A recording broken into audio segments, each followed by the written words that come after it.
Well, my friends, let me locate my little chalice, which is, sorry about the enormous me. There we go. So that I'm ready at the moment. And I'm going to be keeping half an eye on the waiting room. So if I suddenly get distractible, you'll know that I'm letting somebody in. So I'm so glad that you're here this morning.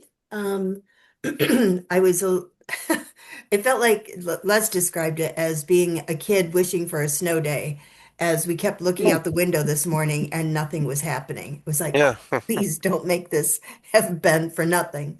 Um, but it's cold out too. And so this is a nice way for us to connect. And also I wanted the green team has put a lot of effort into their service. And so I want to make sure that they have an opportunity to have the most robust group to share their insights with as possible. And so there are 22 of us here, and that fills up a screen beautifully. It would look really sparse in the chapel.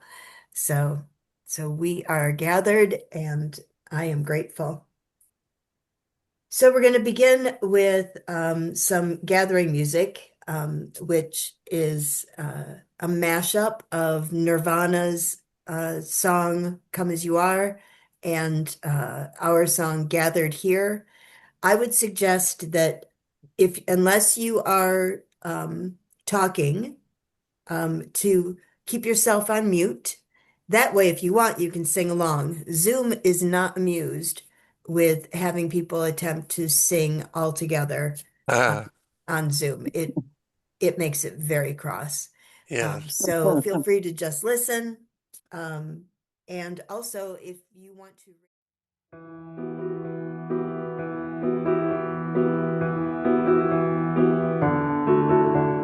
Gathered here in the mystery of the hour, gathered here in one strong body, gathered here in the struggle and the power, Spirit, draw near.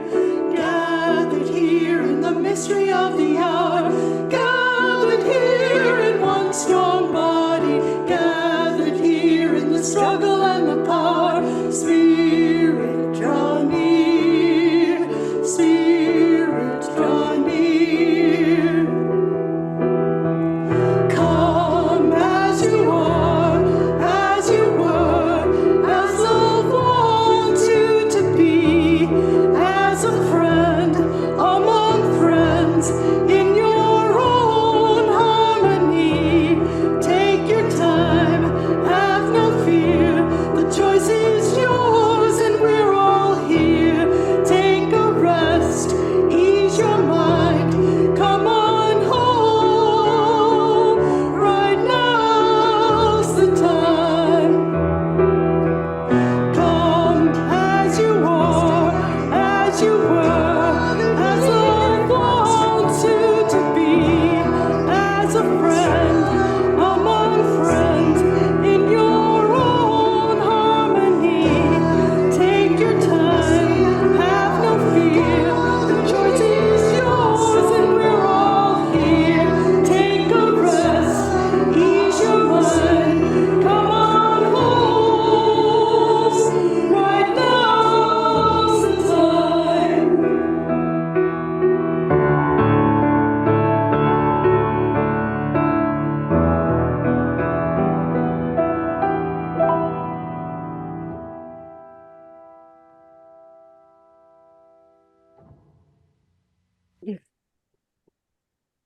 So this is the moment in our time together when we pause to honor the land.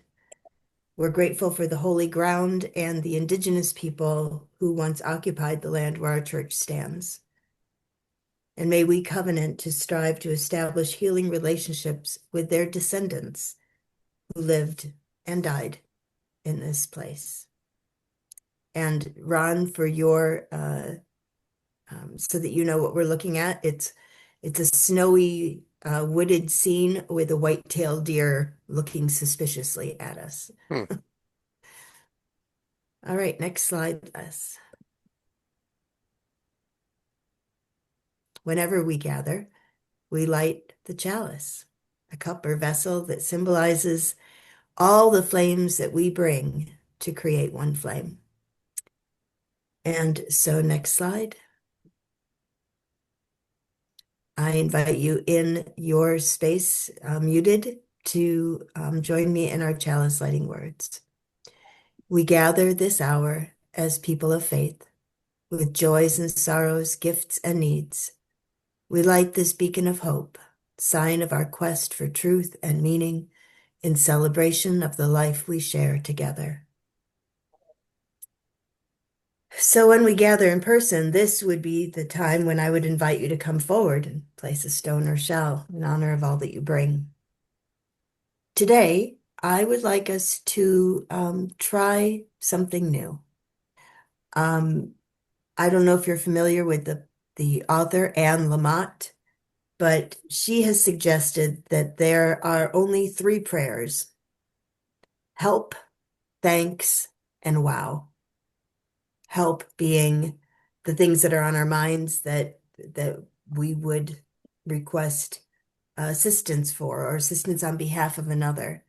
Thanks is gratitude, and wow is that sense of awe and wonder. I just happened to catch, as I was speaking, out of the corner of my eye, I saw a bright red cardinal zip past my window through the snow. For me, that's a wow. Wow, the timing of that was great. So I would like us to just in the quietness, we're not going to speak aloud these things, but go ahead and close your eyes if you're comfortable doing that as I guide us through these three prayers. Help. Where do you need help right now? Is it your health? Is it concern for someone else? Is it concern for the unfolding chaos in our country? Where would you ask for help?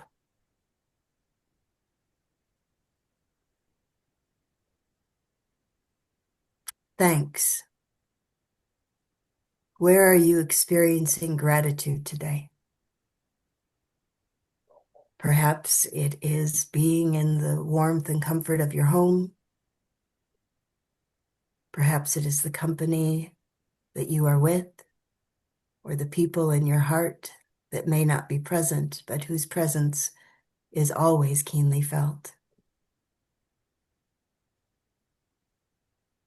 Consider the things that you are grateful for.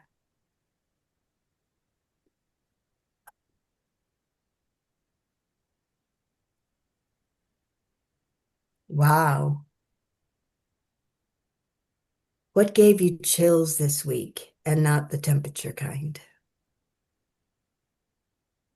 Was there a moment of transcendent wonder and awe? Whether it was seeing a cardinal, hearing its song. Feel how tiny we are in a vast universe. Wow.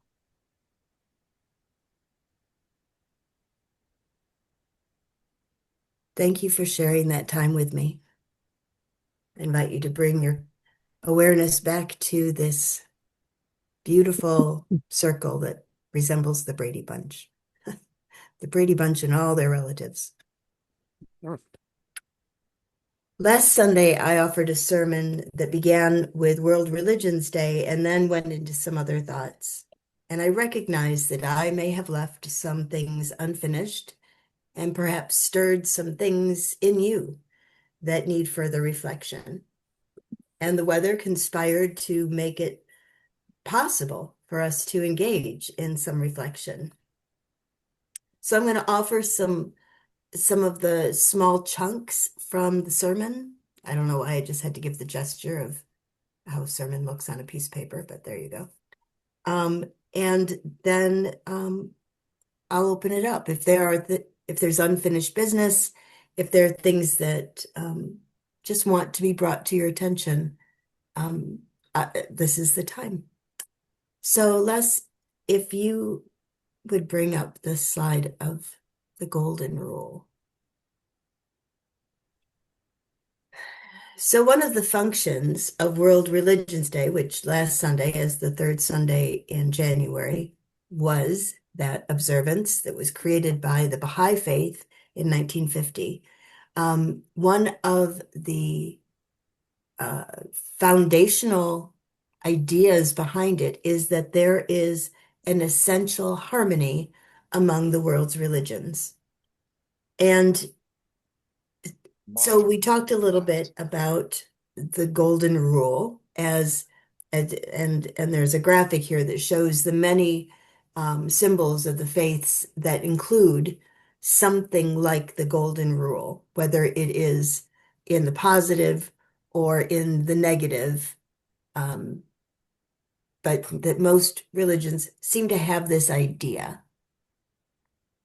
So, do you notice that the golden rule doesn't say anything about God or even religion? There are no religious laws attached to it, no sin, no punishment, no salvation. Isn't it strange that Hmm. as universal as the golden rule is, that religions focus on other stuff? So, my question to you is, am I missing something? Are there other sort of foundational streams, essential harmonies that you have found among religions? Um, and also, if you have any thoughts about how secular the golden rule is, and its place in religion. Raised, if you'd like to unmute yourself and say things. Yes, things. No, but I, in my experience, religion is sort of how, much like how Barry said, it's sort of how you interact with the world. It's how you explain things. Not all religions explain, what, the sun is, but the fact that you can have an explanation at all, I think, is part of religion. It's how people make sense of the world. Thank you. Yeah, that's its function, right? Mickey, I see your hand. Yep. I see the golden rule as being very practical. It's not, it's powerful words stated very briefly and simply. It's not Unitarian, it's not Christian, it's not Jewish, it's human. And Hmm. I think that's why it appeals to so many of us that it doesn't have a background. It doesn't need a background. It is what it is. And it's powerful all in itself. I don't know whether that made any sense, but it made sense to me. Oh, it made beautiful sense. I feel like we should sing a closing hymn. I mean, beautifully stated. Thank you. I see your hand, April. Yeah, to piggyback on her, I think of the golden rule as essentially from a scientific standpoint, which is we have pro-social behavior and we have antisocial behavior as humans. And pro-social behavior is what keeps us together as actually humans. It's why we are humans. It's why we're social animals. It's why we have so much intelligence in society and are so much more advanced than other animals. Is our pro-social behavior, and that's why the golden rule is so important. It's something that separates us from other beings and makes us what we are. Thank you. And and Rebecca and Gabe say in the chat, a sense is something greater than our individual selves, which dovetails with that beautifully. Okay, Kim Diana. So I love the golden rule and I teach it as essential to to professional identity formation for lawyers, believe it or not, when I teach interview and counseling and negotiating, a basic course. But I actually tell them to use the platinum rule rather than the golden rule, which I don't know if any of you have heard of. But the platinum rule, which I was taught by a group of clinical professors at the school that I taught at before Buffalo, which was South Carolina, is do unto others as they would like you to do unto them. So it's not assuming that people want what I want, but people want what they need. And so it's like an even greater level of care that I call future lawyers to when I talk about the ways that we think about the people who we have responsibilities to. Thank you. Yeah.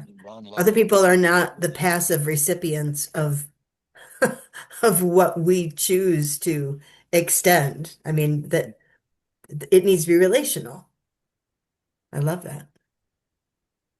I, as I was reading last night, there's also something called the titanium rule, but it might be just one company that uses it, and I'm going to get it wrong.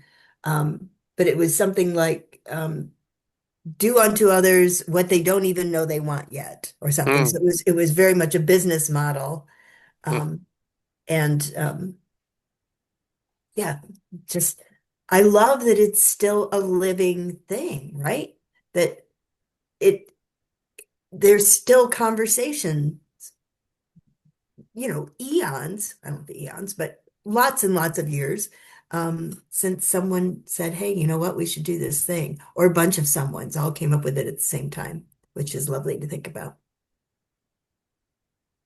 Katie, did you have a comment? Oh, Katie, there she is. I see her hand. Thanks, y'all. For me, just I like looking into how religion intersects with science, and specifically like when I was, kind of cherry picking my own religion in my early 20s, vibrational theory was a big thing I researched, and how what we do sends vibrations out into the universe no matter what our decisions are. And now it's a confirmed thing that when we meditate, when we're in group, when we're in community, those vibrations that we're creating, whether they're positive or negative, are actually going out into the universe and affecting things. And like, the studies of plants being talked nicely to and talked mean to are a microcosm of that. And so I think that the golden rule has been adopted in so many different ways by religion and in secular communities so easily, because it's a real thing that people can feel, whether that's subconscious or not. Thank you. Thank you. Oh, Joan, I see your hand and you're going to need to unmute yourself. That's down there at the bottom left. It's the thing that looks like a microphone and it's got a Okay. slash through it. There you go. I have been reading the Joy by the Dalai Lama and the other Desmond Tutu. and Desmond Tutu. And I've just, it just opens my mind to the thinking process of what people go through in order to find out how they feel about religion. And I just feel so at ease with the way they think about people and the way their religious philosophy. But I don't think you can really call it a religious philosophy, but it's just such an open, warm feeling to all people. Thank you. I think I'll leave it at that. No, great. That's great. Thank you.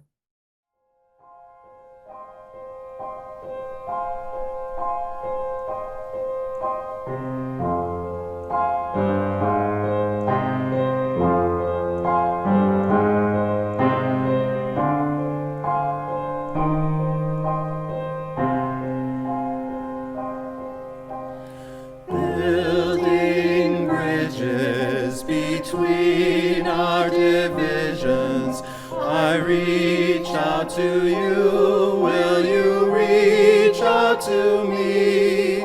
With all of our voices and all of our visions, friends, we could make such sweet harmony. Building bridges between our divisions, I reach out to you. Will you reach out to me? I reach out to you. Will you reach out to me? With building bridges between our divisions, I reach out to you. Will you reach out to me? With all of our voices and all of our visions, friends, we could make such sweet harmony. Building bridges between our divisions, I reach out to you. Will you reach out to me? With all of our voices and all of our visions, friends, we could make such sweet harmony. Building bridges between our divisions, I reach out to you. Will you reach out to me? With all of our voices and all of our visions, friends, we could make such sweet harmony.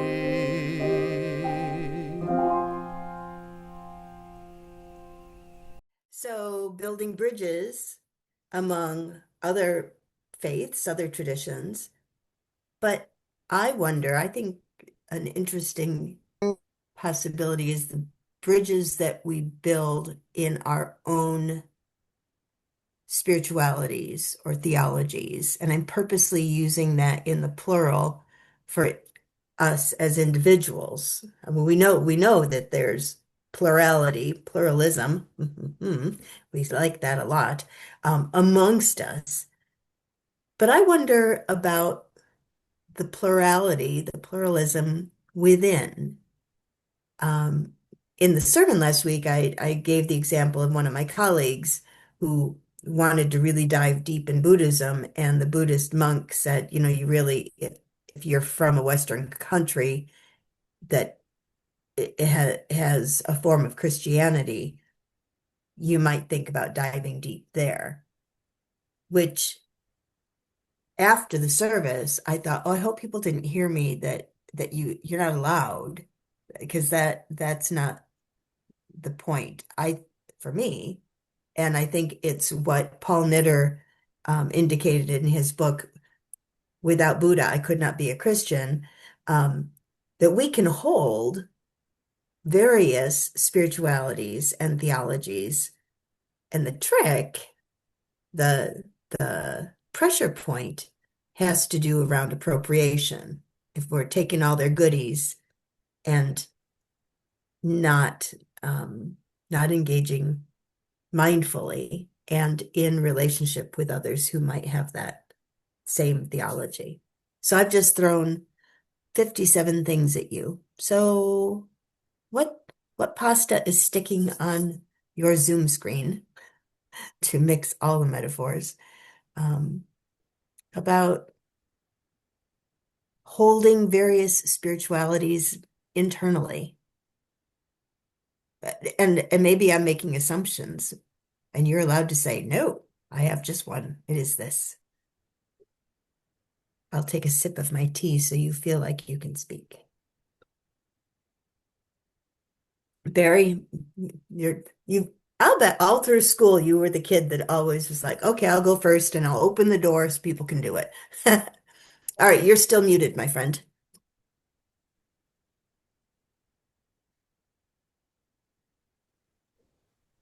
Okay. There you go. Uh, I hearken back to what I remember from my tour of the Baha'i World House of Justice in the northern Chicago suburbs. Uh, they describe their faith as at times of crises on the planet, God sends a messenger to provide the message of the age. Thus, the prophets of all the world's religions, Moses, Muhammad, Buddha, Lao Tse, Krishna, etc., more whose names have been forgotten in unrecorded history, more to come, are all prophets of God.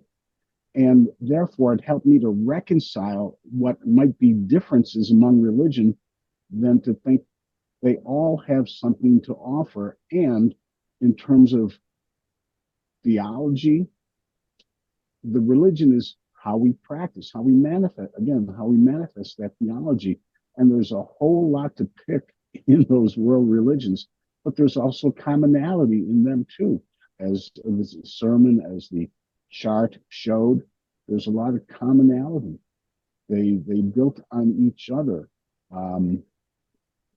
Societal growth, social growth, growth in consciousness, human consciousness. Um, I hope I answered the question, but Thank you. yeah, Yeah. you're welcome. And thank you for expanding uh, what you know of the Baha'i.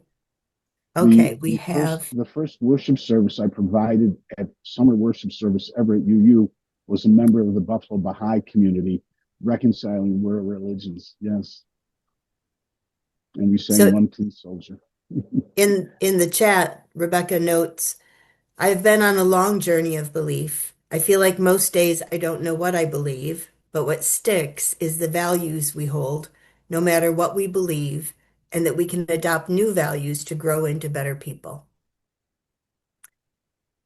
Thank you, Rebecca. It's probably not very cute for the person who's supposed to have their spiritual life all together to admit that I'm with you most days, Rebecca, where if I had to write an essay about what I believe, I'd be sitting there a long time just with a blank piece of paper.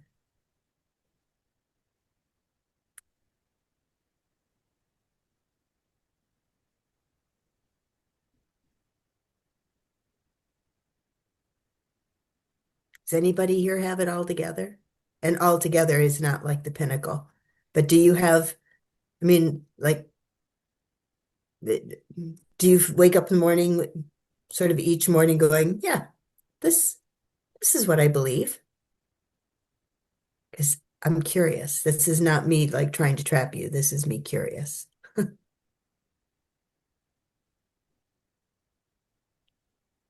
Barry? Uh, and again, this may help. Years ago, I read some channeled material uh, of one of the ascended masters. They're in the Temple of Learning, and across the hall, one of the ascended masters said something, and the fellow who did the channeling said, I'm angry. I'm angry beyond belief. And this is unbelievable. I mean, goodness gracious, I'm an ascended master. I can hold 50,000 things in consciousness at one time. There are ashrams in my name across the known universe, and at the mere mention of my name, people are on their knees in adoration. And I still get angry? Maybe we can be a little easier on ourselves because we were born into the planet of duality, the planet of emotions. This is Earth. This is our learning lab. We are who we are based on our environment. We can be kinder and gentler to ourselves, is what I'm saying. Thank you. I feel like you and Rebecca are somehow channeling in the same pool because she responds in the chat. I can say that I believe that I will try to be the best loving person I can each day. Yes. In parentheses, even when I fail. I love that.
So where is Unitarian Universalism in all of this?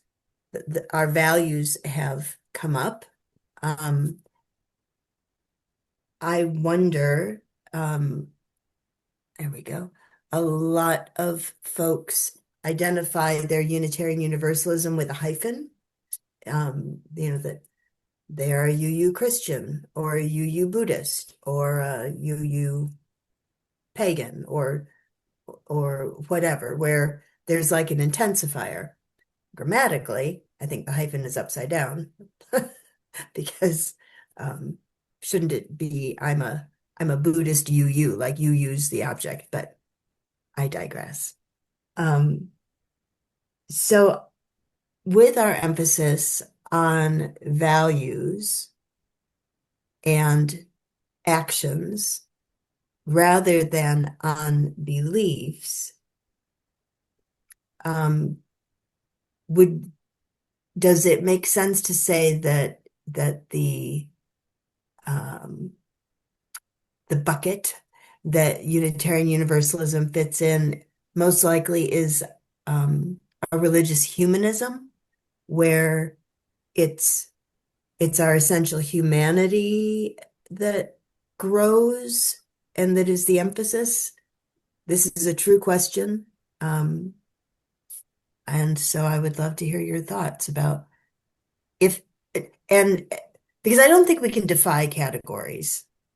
It- We might have multiple categories, but somewhere on the Jeopardy board that there has to be a thing. There has to be a there there. All right, Mickey, I saw your hand. You were quick. I'm easy to spot, I guess. Um, to me, Unitarian Universalist, the beauty of it is that it's so inclusive. Um, you can be Christian and Buddhist and Jewish. How many Jew? We've got a lot of people who are Jewish in our community, and it's fine. You draw what works for you. At least I have done that with my own. As you know, I'm a meditator. I meditate every single day of my life and have for 30 years. And that works for me, but it's not Unitarian. It's something else. It's based on a different faith, but it works for me. But I'm a Unitarian. And I think that that's sort of what Unitarianism means to me. It doesn't matter what your other path is. This is the basic, this is the road you're traveling, but all these other things are helping you to be a Unitarian because it's so inclusive. Does that make sense? Absolutely. Okay. I'm going to put you in for preaching one of these days because you have a clarity that I don't. I've lived a lot longer years than you have. It will happen. I love that. Thank you. Anybody want to add? What? Oh, wait. Anybody at all? Yes, Barry. What have you got?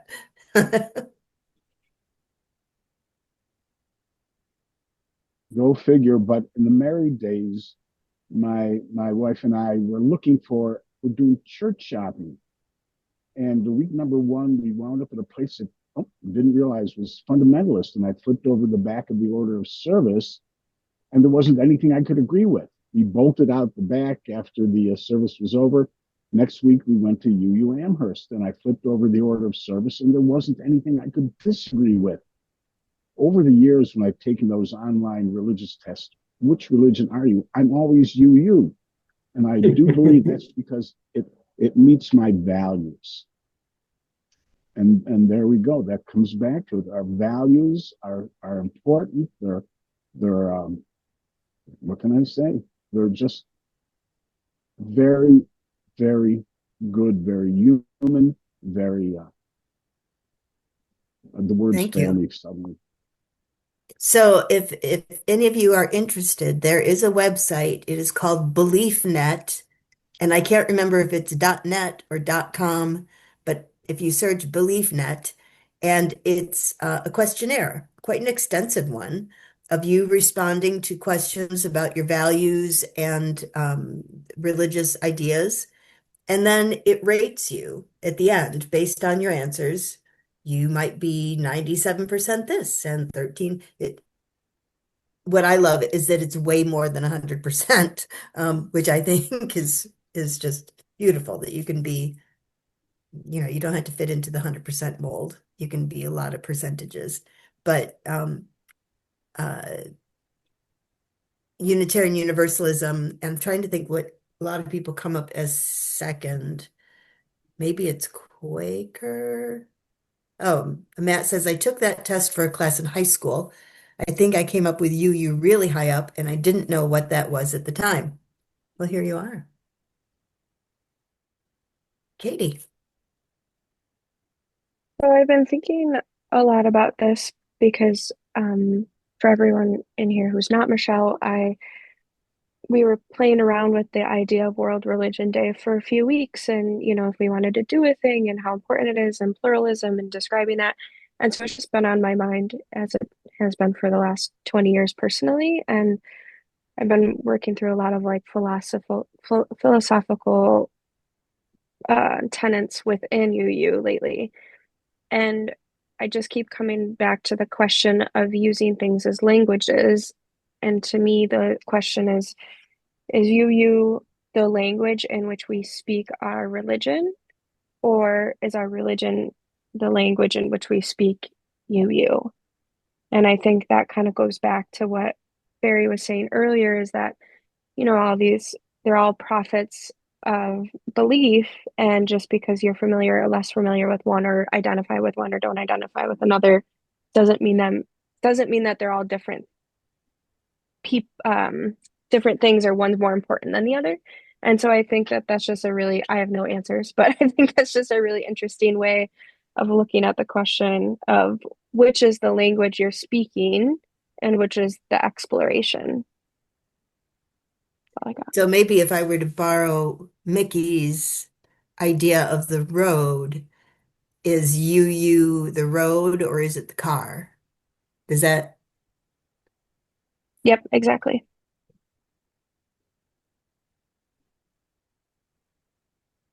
and being a Libra, I'm like, why can't it be everything? All of it.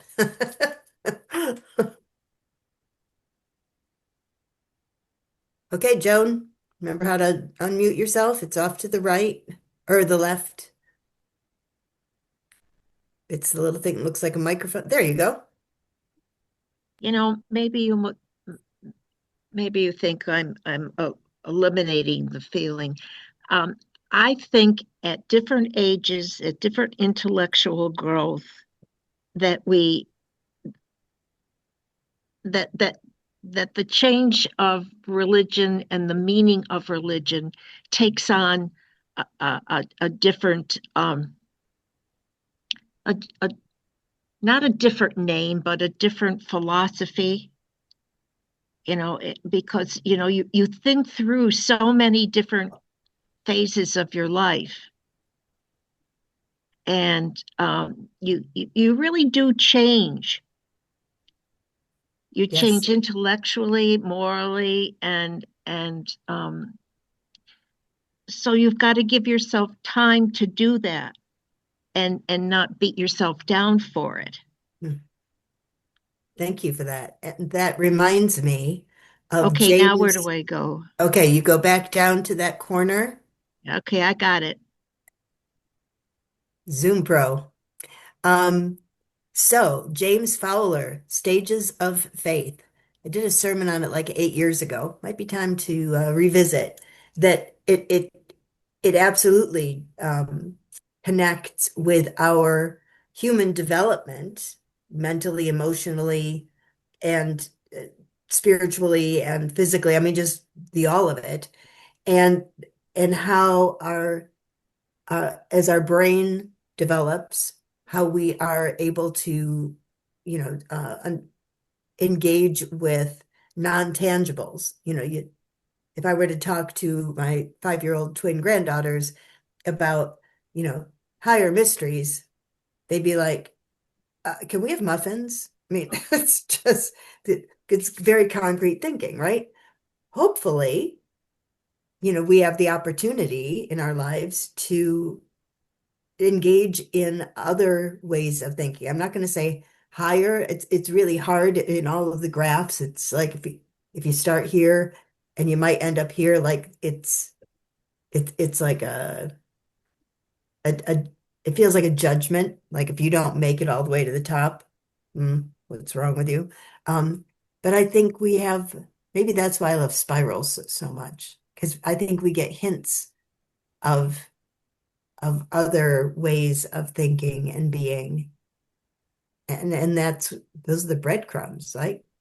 You participate in whatever ways make sense for you, for your body, for um, where you are in the universe at this point in the thing that we call time.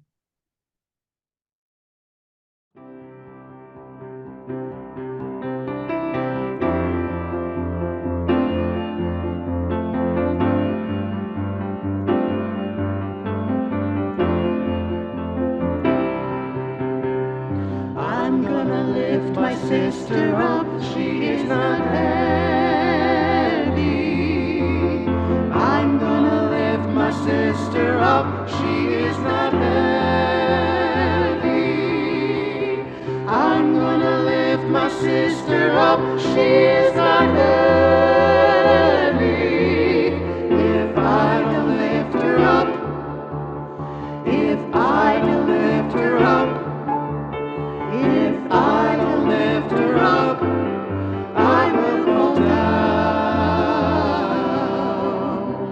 I'm gonna lift my brother up, he is not heavy. I'm gonna lift my brother up, he is not heavy. I'm gonna lift my brother up, he is not heavy. If I don't lift him up, if I don't lift him up, if I don't lift him up, I will fall down. I'm gonna lift my mother up, she is not heavy. I'm gonna lift my mother up, she is not heavy. I'm gonna lift my mother up, she is not heavy. If I don't lift her up, if I don't lift her up, if I don't lift her up, I will fall down. I'm gonna lift my father up, he is not heavy. I'm gonna lift my father up, he is not heavy. I'm gonna lift my father up, he is not heavy. If I don't lift him up, if I don't lift him up, if I don't lift him up, I will fall down.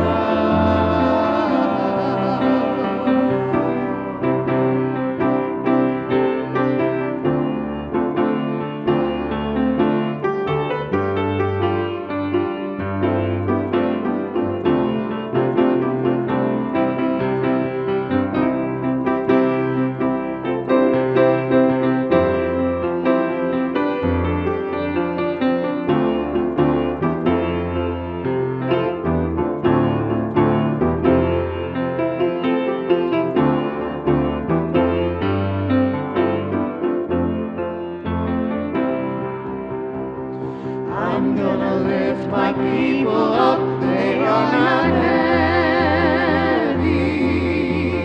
I'm gonna lift my people up, they are not heavy. I'm gonna lift my people up, they are not heavy. If I don't lift them up, if I don't lift them up, if I don't lift them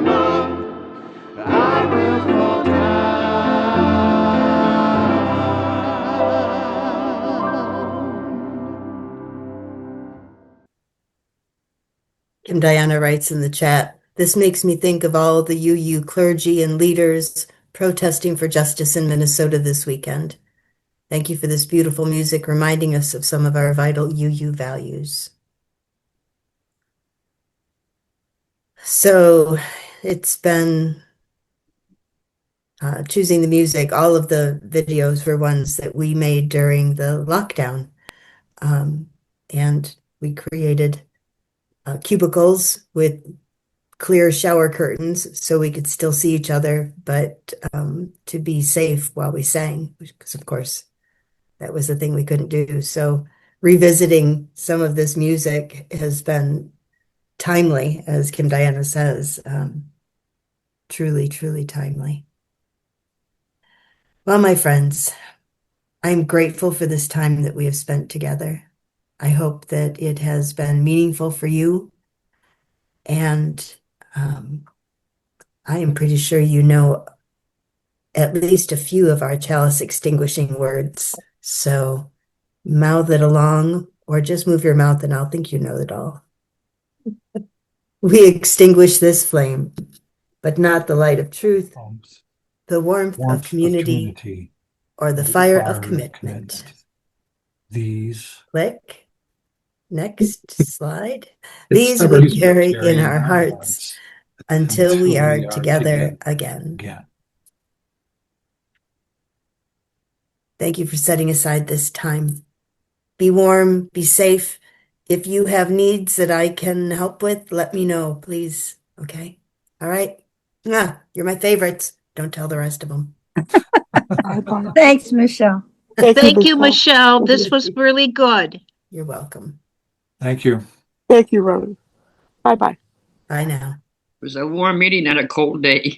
Very much needed.